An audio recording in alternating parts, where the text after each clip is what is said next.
Hello everyone. तो आज हम बात करेंगे इंजेक्शन एन एसिटाइल सिस्टीन के बारे में। वी ऑल नो कि ये पीसीएम की टॉक्सिसिटी के लिए यूज़ होता है एज ए एंटीडोट, लेकिन इसका एक यूज़ और भी होता है।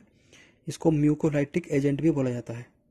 उसका मतलब ये होता है कि जैसे किसी के फेफड़ों में स्पूटम ज़्यादा बन रहा होता है, सांस लेने में दिक्कत हो रही होती है उसको, तो इंजेक्शन एन एसिटाइल सिस्टीन को एम्पुल जो होता है एक, उसको एज ए नेबुलाइज़र में डाल के यूज़ कर सकते हैं, जिससे हमारा स्पूटम थिन होकर बाहर निकल जाएगा। ठीक है, तो ये जानकारी आपको कैसे लगी, प्लीज़ सब्सक्राइब माय चैनल।